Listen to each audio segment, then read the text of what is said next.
کہ امام حسین کی عظمت کے آگے اپنا سر تسلیم خم کیے ہوئے کہہ رہے ہیں. یہی وجہ ہے کہ ماہ رضا آتے ہی کوئی امام حسین کو مولا کے نام سے یاد کرتا ہے, کوئی امام حسین کو آقا کے نام سے یاد کرتا ہے, کوئی امام حسین کو داہا والے بابا کے نام سے یاد کرتا ہے. کیوں؟ اس لیے کہ در حسین سے کوئی خالی نہیں گیا, کوئی خالی نہیں گیا. اگر کوئی بے سر آیا ہے تو ادھر سے ابو ذر بن کر گیا ہے. اور یقیناً تاریخ کربلا اٹھا کر پڑھیے, امام حسین نے اگر قاتل نے بھی امام حسین سے کچھ طلب کیا ہے تو امام حسین نے اپنے قاتل کو بھی واپس نہیں بٹھایا.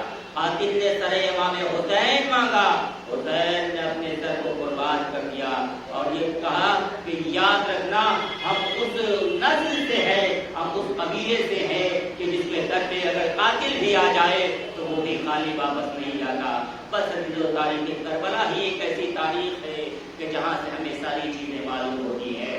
صبر کرنے کا طریقہ تاریخ کربلا سے ملے گا, رشتوں میں وفاداری تاریخ کربلا سے سیکھنا پڑے گا. اور باب ادا اگر آپ غور کریں, بس مصاحف کے 2 جملے اور آپ کی رحمت تمام. اور باب ادا اگر آپ غور کریں امام حسین کی مظلومیت کو تو یقیناً آنکھوں سے آنسو آ جائے گا. تاریخ بتاتی ہے کہ جب بعد شہادت حسین اور باب ادا جب بعد شہادت حسین اہل بیت اطہار کے خیام میں آگ لگا دی گئی تو باب ادا تنہا زینب ہے جو اہل حرم کی پاسبانی کر رہی ہے. ایک ٹوٹا ہوا چہرہ لیے زینب ہے جو بچوں کی رکھوالی کر رہی ہے. اور باب ادا زینب نے کیا دیکھا, ایک سوار ہے جو چلا آ رہا ہے.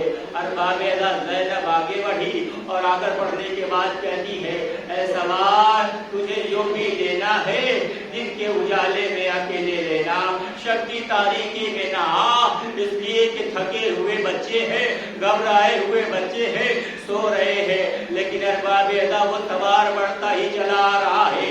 ارباب ادا تاریخ کے جملے ہیں, علی کی بیٹی کو جلا لایا. زینب آگے بڑھی, لجا میں فرش پہ ہاتھ رکھا اور رکھنے کے بعد کہا, اے سوار کیا تجھے سنائی نہیں دیتا, میں علی کی بیٹی زینب ہوں. ارباب ادا جیسے ہی اس سوار نے اپنے چہرے سے نقاب ہٹایا, زینب نے کیا دیکھا, بابا علی موجود ہے.